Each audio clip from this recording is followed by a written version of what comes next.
if I strive to be number one in, say, me and my team, my basketball team, my club basketball team, we strive to be the number one and we win, but second, third, fourth, fifth, and sixth place all also get a similar size trophy as me. Well, what was my work for? What was all that hard work for? Because sixth place is getting the same applause that first place is getting.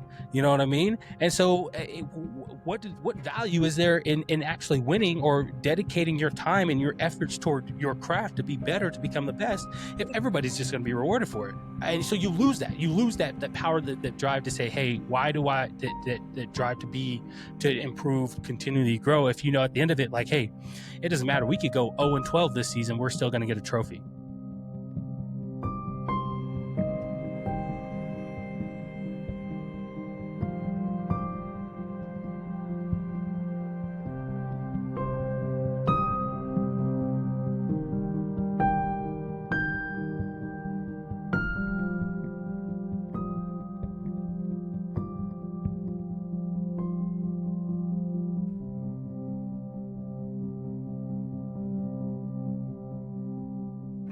Welcome to another episode of Mediocre Dads, where being mediocre is a choice and you refuse to be mediocre every single day. I'm your host, Quan. I go by Q.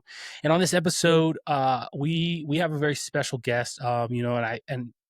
I'm eager for this conversation because these conversations about sports with kids, especially, can get touchy for a lot of parents, especially if you're similar to me, who played basketball throughout high school and wanted to go collegiate, but was unfortunately not able to make it to that level, and felt a really just a big hurt by basketball and in sports. And so I almost was like, hey, my kids are not going to play sports at all. I didn't want them involved. I was just like, you know what, sports are they just ruin your life. And I had a really bad outlook on sports. But when you reached out and you wanted to talk about, and the topic of golf came up, I was like, what an interesting time frame for this to happen, because at this point in my life, when you reached out, what I was thinking about in my life was, okay, I want to get my kids involved in sports, but I want to get them involved in something that's not going to require, like, and I don't want to sound mean when I say this, something like not like football, where it's so physically demanding. You know what I mean? I want to get them involved in where where they have to use their brain,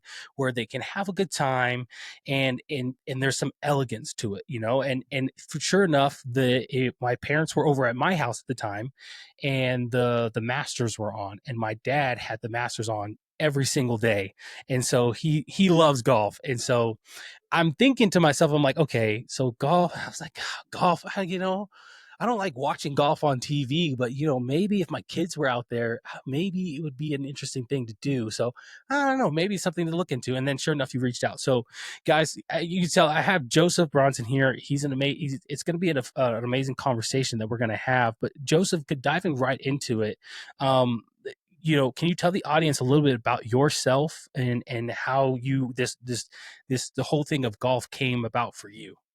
Yeah, well, I'm an inner city kid that played basketball, by the way, Really?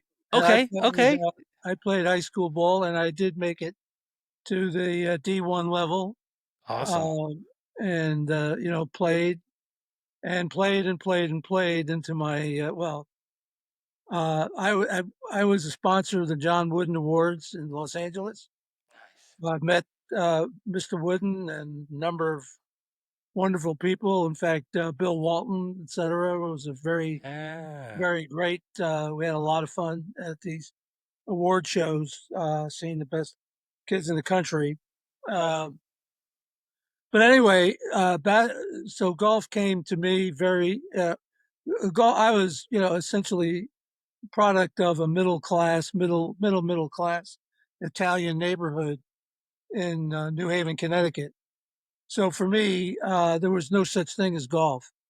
Um, the only thing that uh, my only contact with golf was watching on black and white television something called Shell's Wonderful World of Golf. And that was only something that we watched when it was raining outside and we couldn't play baseball or football or basketball. It was just something to do. Right. And one of the things that was interesting is that we couldn't understand, the TV commentators would be whispering while the people were playing, and it just seemed like a very weird thing. So golf was not part of my existence at all. But when I graduated from college, went into business at age 24. One of the things that I had to do, I was a CPA in the New York State area, and I had to play in the firm's golf tournament. Well, I'd never had a golf club in my hand at age 24, so they put me in the last group with two other people that never played either, and I think we shot like 165, something like that. It was pretty embarrassing. But the problem is I'm kind of a competitive guy, and this really kind of ticked me off. And so I decided that I was going to take up the game and started playing. And within 6 months, I was around 100. So then I just kept getting better and better, and then it became crazy about it. And I still played basketball in industrial leagues, but I still, you know, Yeah. but yeah, my whole attention had turned to golf, and I can explain why in a number of different ways, because it's mentally challenging, and Yeah. as well as takes a long time to learn technique. I'll tell you You that. know what? I was gonna say, so I thought when I was in North Carolina at the time, and I was like, I'm gonna get into this game of golf, because there is I guess there's some where I was at. There were these big golf courses out there, and my dad was like, he goes, this is a phenomenal golf course. He's like, let's just go by and let's just go look at it. And I'm like, you want to go look at a golf course? I'm like, what? Pinehurst, yeah, Yes, yes, that was yeah, right next to Pinehurst. Yeah, yeah. yeah, yeah, yeah. So I was like, I guess. I mean, what? Sure. So we drove out there, and that's how he was showing me, and I was like, all right. And when you drive through Pinehurst, and you're like, okay, everyone's out here golfing. I was like, okay, well, you know what? It's time to maybe try to get into this thing of golfing. And I tried. I tried to get the technique down. I tried to get the movements down. I think I just because I have too big of shoulders. I don't know what it is. I'm not a my body doesn't know how to move or swing that way in that direction, and to make it look like it's elegant when when those guys are teeing off or anything. I don't know how to do that. I'm just like I'm rough around the edges, so I did not get into it. I quickly tried to get into it, and I quickly got out of it. I was like, yeah, this isn't for me. So I did try it, but I commend you for that competitive spirit of like, what, I'm gonna jive right into this thing and I want to learn it. I'm gonna be good at it too. That's an Exactly. amazing skill to have. I'm curious. So that competitiveness though, was that something you had your entire life, or was that instilled to you by your parents? Basketball player. I grew up on in the streets playing Yeah, basketball absolutely. all the time. And when I played, if you didn't win, you got to the Oh back yeah. of the line. Oh yeah. All right. So there would be, you know, you'd play full court. There'd be 50 guys there. If you Yeah. didn't win, you're in the back of the line. You're not going to play for another 2 or 3 hours. Right. So learning how to compete and scratch and claw and whatever, you know, Yeah. there was definite. That's where I learned competitively. I also grew up in a neighborhood of 15 boys. And so even as a youngster, if you wanted to play anything, the old choose up sides thing, you Yeah. know, if you didn't get picked, you were pretty pissed. You know, Yeah. Yeah. uh, this whole competitive stuff was kind of inbred pretty quickly for me Yeah. Well, because I think. I was one of the youngest of those 15 kids. So I Okay. had to Yeah. be I had to be even better, to get out there. Yeah. I think that's awesome because, well, something that I've noticed today in today's kids is they're not. they're not. There's some competitive edge, but it's a very there's a lot of entitlement when it comes to sports and sports activity, and where it's like, hey, I may not have won the game, but at least I got second place. I still deserve a prize, and I think it's ruined a lot of sports in the game, and what the mentality that's supposed to be bred from playing sports for a lot of people, where playing sports for me as a kid was a thing. Like, you learned so many different things. You learned how to focus on your craft. You learn how to dedicate your time to something. You learn how to be patient, depending whatever sport you were playing, but you still had to learn patience. You learned how to be on a team, especially if you're playing a team sport. You learned to care for your teammates and have camaraderie, and build something. You learned so many other things outside of just, say, playing basketball, how to shoot the basketball correctly, the form, how to dribble, how to do a layup. You learn so many more other things outside, intrinsic things outside of that, that I think that sports nowadays, where kids, they don't see that way. They see sports as a way out of whatever circumstance or situation that they're in, and they say, hey, I'm going to go professional, which I hope, maybe, but not everybody's guaranteed to go professional. So what for you, um was there any aspirations to go play professional sports, or was there just, hey, like, competitive edge, I love it, when it came to an end, it came to an end? Well, Q, first of all, I want to make one point that I think is important, and then I'll answer that question. The difference between my childhood and my kids' childhood and the current generation, my parents never saw me play anything. Okay. My parents were very supportive, but they didn't come to my games. I didn't have a uniform. I mean, Yeah. get out of town. You had to compete. There was you had to win.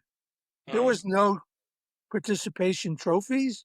There Yeah. was none of that. And our kids lose that because it's really important to know how to lose, because when you lose, you'll learn something when you lose, Yeah. you know? And Absolutely. this is lost on when you have parents living through their kids, and you have young kids. My advice to you is try not to do that. Yeah. Let these kids have fun. Let them compete. Let them do what they want. And fortunately for us, we did not, as parents, we did not let our kids just run amok into one sport after the other, and we're driving all over Hales Half Acre, and all in the uniforms and all that. We didn't do that. We let them do what they wanted to do. My Mm. daughter, for example, doesn't play golf, but she is a fabulous swimmer, just short of Olympic class. Oh, wow. And she's still swimming today in the master's programs in their 40s. So, uh, really, really important. But anyway, I can go on. We can go on that for a while. Well, So, I do think that's an important thing, because a lot of, again, like you said, we it's participation trophies now. Everybody gets a trophy for just participating, and it's taken away from the elegance of competing, yes, and having that aspiration, that drive, that push to want to be the best that you can be. Because if I strive to be number one in, say, me and my team, my basketball team, my club basketball team, we strive to be the number one and we win, but second, third, fourth, fifth, and sixth place all also get a similar size trophy as me. Well, what was my work for? What was all that hard work for? Because exactly. sixth place is getting the same applause that first place is getting.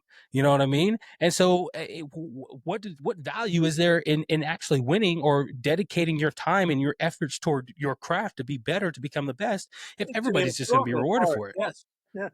Yeah, It, and so you lose that. You lose that power, the want, that need, that drive to say, hey, why do I that drive to improve, continually grow? If at the end of it, like, hey, it doesn't matter. We could go 0-12 this season. We're still going to get a trophy. So it doesn't yeah, matter. yeah. We're still going to get told we did a good job and we tried our best. So so like did was that similar for your kids? Did your kids have participation trophies? Did you like, hey guys, Our kids, everybody won? well, I think I think in baseball there were participation trophies, but uh, my kid wasn't. I mean, he played ball for a few years. He was pretty good at it, but then we moved to England. They don't Mhm. play baseball in England, so it was it was kind of easy for him to ease out of it. My Yeah. daughter was a little bit different because my daughter was much more uh, of an athlete, and Mhm. she was winning all the time. Yes, That's awesome. her swimming records at the club were not broken. They lasted for almost 30 something years. Oh wow.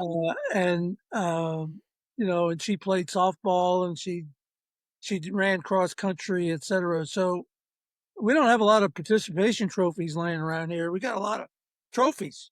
That's what I like. I love to hear that. No, we don't got participation. We got winners over here. We got That's winners. awesome. Well, so I guess was it for you then? Was this need where you were like for your kids when you're teaching your kids when they're in sports? Was you're like, hey guys, I want you to win, and I think it's awesome that you win, and whatever the case Oh, might I be. didn't do that. In fact, I used the same technique that my parents used with me. Okay. My parents didn't push me. They didn't tell me, "Oh, you have to do this, you have to do that." I just had the fortunate to be around a lot of boys and neighborhood games, and I mean, we would play wiffle ball in alleyways and stick Yeah. ball and incredible stuff, right? I mean, make shit up all the time, uh, and it was a great life. I'm telling you, it was just fabulous. No pressure, no mental pressure whatsoever. It was just go out and do it. And so when it Yeah. came to my kids, I didn't pressure them at all.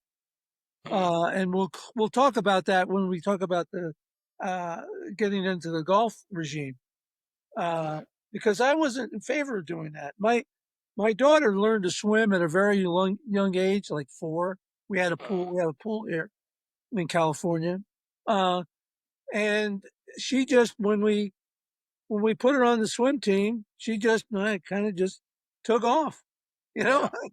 So there was no, if you will, coaching or you got to do this, you got to do that. Have fun. We're supportive. That's it. Yeah. Be supportive, but um, don't egg them on. Let them be kids. You know? Well, okay, so like, I think we should. This is perfect transition to get into the golf thing then, because a lot of parents will want to drive their kids and force their can push their kids to be great at whatever it is they're doing. And I know in the back of their minds is, hey, I want my kids to have fun, and in order to have fun, the thought process is, hey, you have to be the best. And in some aspects, sure, that makes sense. However, we are pushing we our kids to do something that maybe they don't want to do, or maybe it's no longer fun for them because it's become a job or a chore for them. And like you mentioned earlier, we're living some parents are living vicariously through their kids as in their sports, in their success of their sports. So how do you teach, how do you teach and mentor that, and especially in a game like golf where it's this there's a lot of skill that's required in golf, and it's easy to go out there and have fun, but at the same time, 9 times out of 10, no parent is going to buy their kids a set of golf clubs that they just can go have fun with, if you will. If they're gonna buy a set of golf clubs, they're gonna be like, hey, you're in this, you're doing this. So how do you teach that? How do you teach competition but also say, hey, have fun at the same time? Let me. Well, the best thing is to give you my experience with my son and Okay. a little bit with my daughter. Now, my daughter doesn't play golf, but I'll explain why. Okay. So, uh, obviously, by the time they were born, we didn't have them until I was 30, Yeah. and so we um, and I was playing a lot of golf, by then. So I wanted my kids to play golf because I wanted to be able to do something with them, and this is one of the great things about golf is that you can play with them forever if that's what they want. So how to introduce them is extremely important. Um, I think, well, you don't want to force the situation. So when I approached my son, who was 6 at the time, uh, we took him to the local driving range and we got him enrolled with a bunch of other kids, maybe 10 kids, 15 kids, and they would get professional instruction because the worst thing, in my view, and this, people may have different views on this, but I don't believe you should try to teach your kids how to play golf unless you're a professional yourself. And if you're not a professional, please don't do that because they'll never learn properly. And then, you don't know what's going to Yeah. happen. So I decided, look, I want the kids to learn properly. Now, the key thing was you at age 6, age 7, you don't want to force them to do stuff. You want them to have fun. So it was only no more than 45 minutes a week on a Saturday morning. And they actually look forward to it. You know, at 10 o'clock, we're going down, blah, blah, blah. We have a soda, whatever, you know, and that was it for the week. You know what ends up happening? They start hitting good, they start learning first. Mhm. Plus, they start learning properly. And then they start picking up not only the nuances of the golf swing, they start understanding the other parts of it, which is emotional control, manners, etiquette. You can't swing a golf club with somebody 6 inches behind you, that kind of stuff, and all of a sudden it starts to build a foundation. Okay. And, it's still a rudimentary foundation. But once again, you don't push. Uh, if the kid says, "Oh, I don't want to do it this week," okay, fine. You know, I never had that, but it's the way it worked. By the time he was 8 years old, uh, he was ready for the golf course.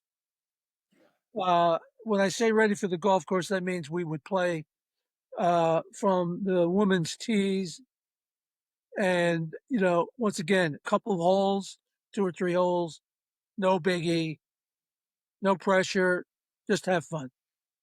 And what ends up happening, and I would say this happens to most situations, the kids are developing self confidence and the ability to do it, and so they want to do more.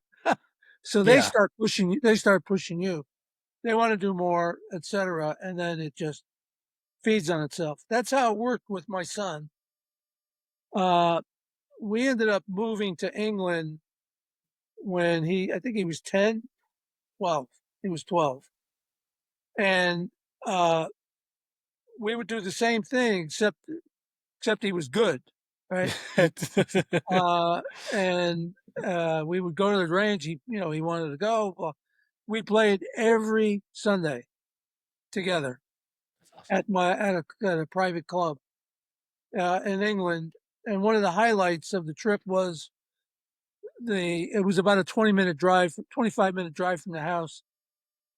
The key thing was the pit stop to get a bunch of sandwiches before we went down to play. Uh, and we played in all different kinds of weather, etc. And he really, and I'll never forget. I have a great picture of him.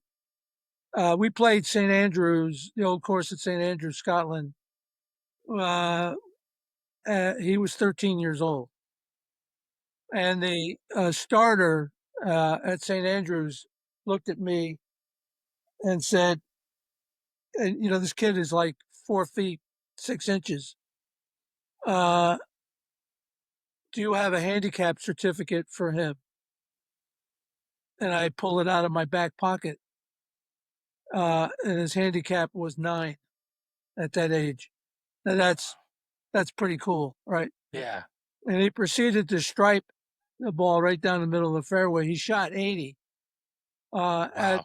and at one and he when he got into the what we call the hell bunker on the 14th hole, we couldn't find him. That's how deep the bunker is. So anyway, it was a great thing. And he went on to play high school golf and blah blah blah. And it just fed on itself. Now with my daughter, it was completely different. My daughter is first of all is an athlete, so I did get her a set of clubs. She didn't show any interest. Swimming was her passion.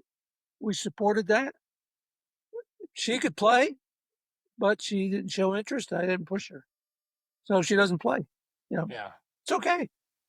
You know, Well, I think what's really interesting about what you said is, and it made me think, I tried to force my daughter to play soccer, because it was one of those sports that I had wished that I played in high school, or growing up, truthfully, that I committed to was playing soccer because I could run really fast and whatever. I just that's didn't know how important in to. soccer. That's for sure. Yeah, I just didn't have the exact coordination of dribbling, as they would call it in soccer, as I did with the basketball in my Yeah, hand and yeah. going down the court. And so I was like, soccer is a little bit, it's more verse and it's out there. And I said, I think I would love to get my daughter into soccer. And so she was 4, and we signed her up. It's wintertime in North Carolina, and it is cold Yep. outside. And so the first game, and the coach sent an email. He was like, "Hey, it's set to snow on that first game, but it was a light snow. But he was like, listen, y'all." And it's funny because the guy, he was in the military, so you could tell it was a very military. His email was very military style. I, being in the military myself, I knew. And he was like, listen, parents, you would send your kids outside and to have them run around outside and in the snow to have fun. You can have them go outside and run around in the snow with a soccer ball. And so that was the gist of the email. And we were like, all right, looks like we're going outside, even with the snow. So we went out there, and my daughter didn't wanted nothing to do with it. She was like, nope, don't want to do this, don't want to be here. She was upset. And I was just like, hey, no, you're going to get out there. And we did this for like 6 weeks, just forcing her to get out there, forcing her. And she would just cry every single week, just Uh, be upset and cry. Well, we're like, okay, well, this kind of sucks. And she's not showing no interest in this, doesn't want to do this. And I don't want to come out here week after week and being in the cold, just sitting here shivering my butt off for an hour, and she doesn't even want to be out here. Well, we had been putting her in gymnastics just as an extracurricular thing to do, and she fell in love with gymnastics. My daughter oh, right now there does you go. gymnastics weekly, and like it was one of those things. We didn't force her. We didn't say, hey, you will do gymnastics, but it was what she fell in love with.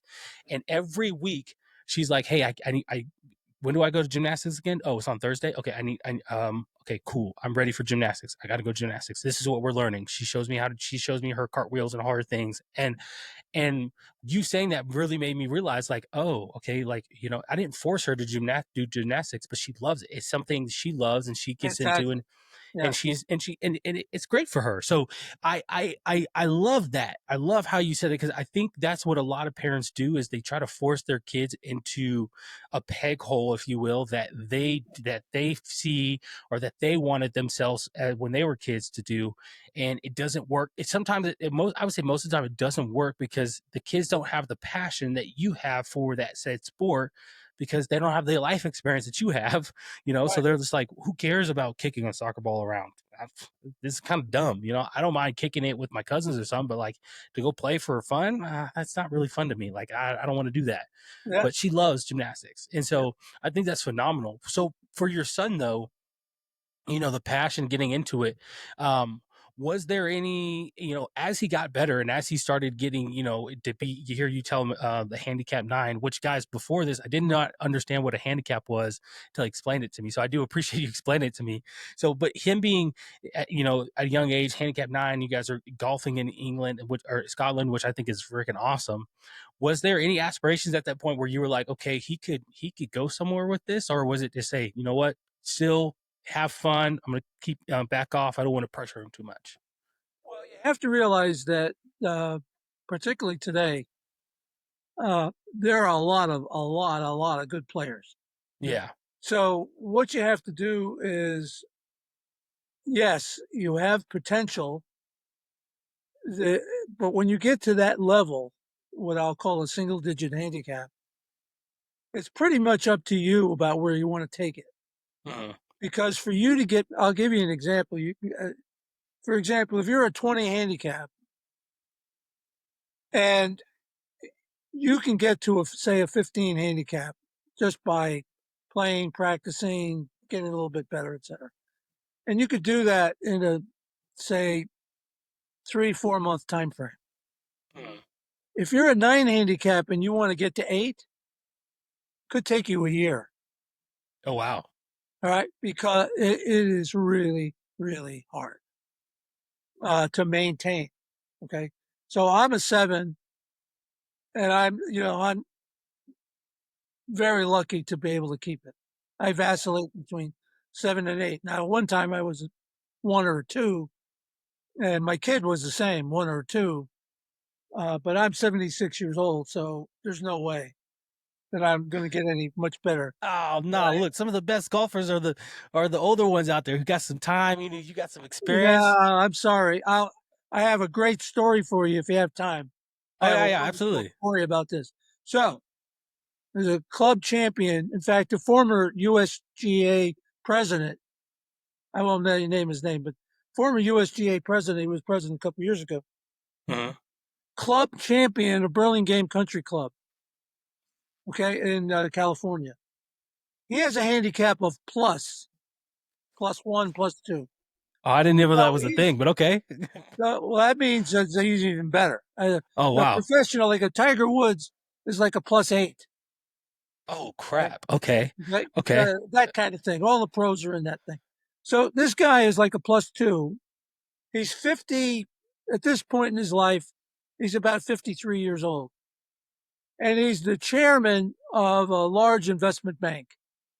All right. So he goes to the front, and he's a damn good player, right? And club champion, etc. So he goes to his firm and he says, "I want to try the senior PGA tour." Okay, because the qualification is 50 is the cutoff. After Mhm. 50, you can try to qualify for the senior PGA tour. So the guy's a +2 handicap. He's a great player, right? I want to give the senior PGA tour a chance. All right. The firm says, "Sure, go try it. Go have at it." Right. He goes out and plays on the senior PGA tour, or tries to. After 9 months, he comes back to the firm and says, "There's no way I can beat these guys. No way." What? So I quit. I mean, he's still going to play, Yeah. he's still going to play, but he says, "There's no way I can turn professional. No way." Yeah. So the thing is, it's in my book, by the way. I call it the pyramid of competitiveness, Mhm. right? And so each level has its own stair step to competitiveness. It's really tough. And Yeah. so when you get to the highest level, it's really, really, really tough. And there are hundreds of players, well, not hundreds, probably tens of thousands of golfers that are, in this range, right? Yeah. So, that just shows you how good the top PGA stars are. They're just incredible, right? See, is that more? Is it physical or more mental? Like, what is it? Because, like I said, like I know, understand, golf has a lot of skill, requires a lot of skill, but like, what is it that sets a person apart in the sense of Golf like, is an integration, and it's an integration of of physical and mental capacity. And so the problem with golf is that there are so many variables. You know, when you play basketball, you could have a great outside shot, you can have great speed, you can have great jumping ability, and you know what kind of results you're going to get from doing that. I mean, I did that. I was a great outside shooter. You know, I could throw it from all. I was a great free throw shot, whatever. I didn't have to worry about it. I can go out today at my age, and I could still. Well, I can't play because I can't run too fast, but I can still shoot. I mean, I can still Yeah. shoot 3 pointers, whatever. In golf, it doesn't matter. I mean, golf has so. I mean, you could have the slightest hitch in your swing or some little thing, and everything is thrown off. So Wow. what you have to do, it's a combination of uh, mental skill, uh, and physical skill. And you know, you talk to any professional, they'll tell you the same thing. I can't tell you, there are so many guys that hit the ball a mile and they get to the green and they can't putt for shit. Right. And so the problem is they don't, they don't become professionals. They end up in pro shops or, kind of thing. They're really great players. But on tour, you got to be able to putt the ball Yeah. because everybody can hit the ball a mile, Yeah. right? And uh, you got to be able to putt it. And so, well, you'll see a blog. Well, my blog this week, which will be coming out, I got to finish. I've got actually just finished it about Scotty Scheffler's victory at the PGA. Uh, his competitors just wilted. They Yeah. just wilted mentally coming in to the last 5 holes, Hmm. and he didn't. And there's reasons for that. And read the blog piece, you figure it out. But anyway, Well, it's a very very difficult thing. So as an amateur, which I am a rank amateur, always have been, I try to make the game as simple as possible for me. yeah. Uh, and my son will say that I'm very boring to play with because I'm in the fairway all the time. I hardly miss a fairway ever. Uh, Really? yeah, I went on a golf trip in Scotland last June and played 8 rounds of golf Hmm. with one golf ball. Never lost the golf ball. Yeah, see, I would playing with you would make me feel very, very inadequate, and in a No, way, it wouldn't. I would make sure that you had a great time. well, no, like I would look. Trust me, I would have a great time, but I would feel No, bad. no, that you would really have a good time. Yeah, I know Because how to do that. yeah, okay, well, because sometimes I feel bad when I'm out golfing and I'm not great. Doesn't I matter. don't play often, Doesn't but matter. like You have to my have you have to have empathy yeah. for the people that you're playing with. Mhm. I mean, I play with university golf teams, right? Oh, awesome. And they're hitting the ball 100 yards past me, right? You know, they're way, way better than I am. They're all like zero handicaps, right? But I have a great time. I'm, Yeah. I can kind of keep up with them. I mean, they're going to What? shoot, in the low 70s, high 60s. I'm going to shoot in the high 70s, low 80s, most of the time. Well, I guess is it? I guess at that point, is it more about the conversation, or is the conversation? Are you guys having talking in throughout, or is it just kind of like a just everybody like a playing the silent game? Everyone's golfing, you hit, and you're like It's nice, and not then silent. It's a bit of both, but don't mhm. forget, you've got to concentrate on what the hell you're doing. Yeah, So every shot requires some level of mental gymnastics. yeah, Particularly, I mean, it gets kind of complicated. You have to do it a lot mhm. to figure it out. But when people say, "Oh, I can't play with you," that's nonsense. That's absolute nonsense. Uh, we have a good time no matter the thing that when it gets into the etiquette. I mean, if you behave like a buffoon, that's another story. Yeah. But I can count the number of people on one hand, and I played a lot of golf, that I could say were buffoons on the golf Yeah. course. So it's a great it's a great game from that standpoint. It's a because it's life. It's actually Yeah. life. And if you don't have empathy for your, on the golf course, you're probably a shithead in life Yeah. and don't care about your fellow man, et cetera, et cetera. I'm telling you, the life lessons are right there. That's why it's so great for kids because as you discussed um, how you're bringing up your kids and how your view of life, and look at the cap on your head. You know, the greatest thing about golf is that those values are transportable in the Mhm. game.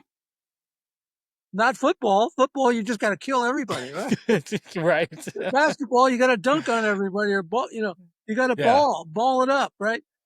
But in golf, the values translate to the course. What I enjoy about watching golfers is their demeanor. Yeah, You know, when something happens in basketball, when the play breaks down in basketball or the play breaks down in football, right? And and something happens that doesn't go your way, right? You tend to see how football players react. They take their helmet off and they're slamming it on the ground or the right, bleachers because they're upset. right. Or basketball players, they're getting subbed out. They're aggressively untucking their shirt, just sitting down on the bench, you know, mouthing off, talking about the refs are doing whatever the case might Angry, be.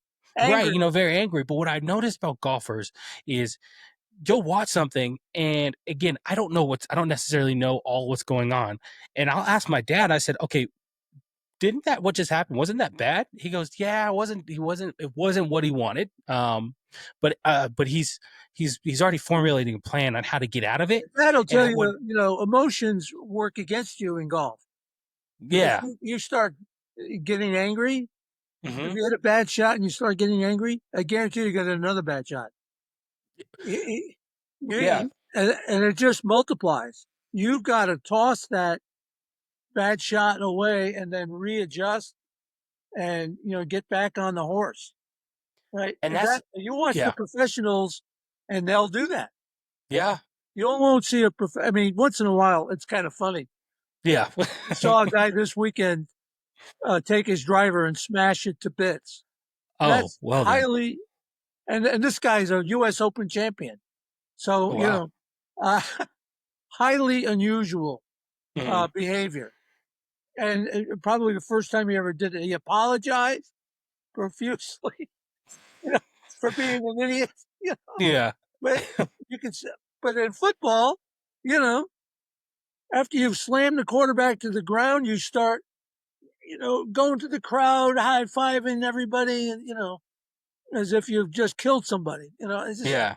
you know, Well, and completely different. yeah, I agree because and again, I like that. I like the demeanor, and I like the etiquette, the cool, calm, collective. When I think about being in the military, you want an effective leader when you're out, and Yeah. if you're in a battlefield or whatever you're out doing, right? And you want a leader who has the demeanor, a cool, calm, collective demeanor through in any and every situation. And when I see golfers and they're able to do that in those high stress situations, I think to myself, like, okay, that person I don't know them, but I'm assuming if my leader had that same ability, or if I had that same ability as a leader within my platoon, man, oh man, the things that we could accomplish and the levels of what we could get to, of being able to think through our problem rather than just trying to, like, I'm angry, oh man, I'm pissed off, in our problem. It would be amazing what could happen. And that is one of the things in golf that I love and I enjoy seeing. And that's one of those things that for my kids, especially, and why I would love to get my kids involved in golf, is because I want them to learn that something. I want them to learn that. And because I always tell people, right? We try to teach our kids these lessons, these life lessons, as if where you can sit them down, put a chalkboard in front of them or a whiteboard in front of them and say, okay, now you're going to learn respect, and this is how you're going to learn respect, and this is how you're going to learn to value respect. They're not going to learn that. They're not going to learn respect through that way. They're going to learn respect when probably when the first time they're disrespected, or when they disrespect their parents or their adults, and they're going to be like, oh, I just overstepped about. Okay, this is what respect is, this is what it Sure, means. So the sure. same thing in life, when we're teaching our kids, I'm always trying to find these different things and how to teach my kids these life lessons as early as possible, rather than understanding they're not going to learn the lesson that I want to teach them when they're getting in trouble. Sometimes, or most of the time, they're not. When dad's upset, he's yelling. He's like, "Hey, you just did you're disrespectful to your mom." They're not going to learn the lesson that I wanted them to learn, to teach them. They're going to learn it through the other means. Again, golf, sports, other things, and this is why I think sports are important when we're teaching our kids, especially like a game like golf, especially a game like golf. Man, I was teaching my daughter chess, even, right, where it requires you to use your mind, and you have to be cool, calm, and collective, and level headed. That is what I think one of the best lessons we can teach our kids, because it also equivalates to mental, emotional intelligence, which I think Yes. is one of the lost things, Yeah. lost arts Yeah. for a lot of kids today. Yeah. So I love that. I love it. So can you tell me, I'm going to sum it up here, but can you tell me in the audience about, your three books now. You mentioned you just released your third book. Can you kind of tell us some synopsis about your books? Yeah. The first book was called Golf Chronicles, and there's a common thread. I'll talk about this common thread into all the books. Mhm. But the first book is a little bit about me and my journey that we were talking about a little bit, from being a complete hack to a decent player. Mhm. And and then one of the things that I've been very fortunate is that I've been able to travel the world and play everywhere. So I'm pretty knowledgeable. I played 93 of the top 100 golf courses in the United States. Wow. I've played every uh, British Open venue at least three times, and I've played in God knows how many countries. Uh, so there's very little left for me. Although there's plenty of courses I haven't played. Don't get me wrong. Yeah. But we go to Australia, New Zealand, etc. So anyway, so the book talks about a lot of these, and then I created in the first book, in all the books, three different courses. So one course of the hardest holes that I've ever played. So the hardest number one hole, the hardest number two, etc. Then the second uh, uh, series of holes would be the ones I enjoyed the most enjoyable, uh, etc. And then thirdly, the worst holes I've ever played, or etc. So that's pretty much the first. And then there's a lot of philosophy. Mhm. Uh, for example, I talk about competitiveness in the first book, a pyramid of competitiveness. There's a section in there about the whole experience of playing in Japan, going to the Masters at Augusta, etc. Uh, the second book is a little bit different. Has the same situation with the holes. Of course, the holes are completely, for the most part, completely different. But I cover significant venues like Pebble Beach, Yeah. Bandon Dunes in Oregon, Mhm. and Ireland, and some courses in the UK.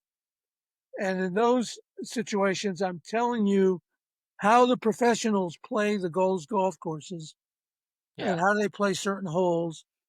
How a somebody like me who's decent plays those holes, and how somebody maybe like you would play those holes.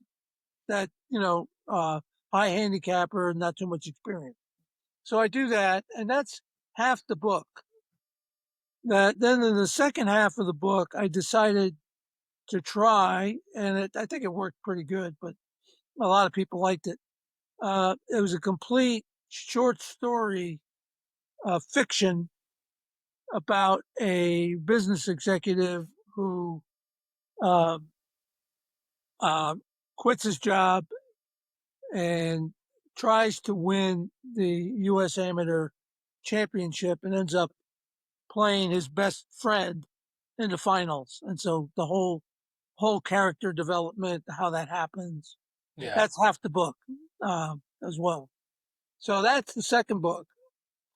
The book I just published is called Pardon Me, P-A-R, small D-O-N, me. And I think this is particularly my best one Uh, because I really put some good stuff in it. Once again, I've done the same thing with the holes, although this time I've done the course with all par threes. So the best, the best first hole, par three, et cetera, through 18. There's also some pretty cool stuff on some courses that people would never hear about. Richmond Golf Club in England, where there's which was bombed during World War II, and so oh, in the okay. book you'll see the rules of golf for how to avoid bomb craters, what the rules are for positioning your golf ball while under bomb attack. This is pretty crazy, right? So a lot of fun, a lot of good stuff, a lot of fun stuff in it. There's a whole chapter, a whole limerick that I wrote poems, and there's a whole section on my big bugaboo in the game, which is slow play. Uh-huh.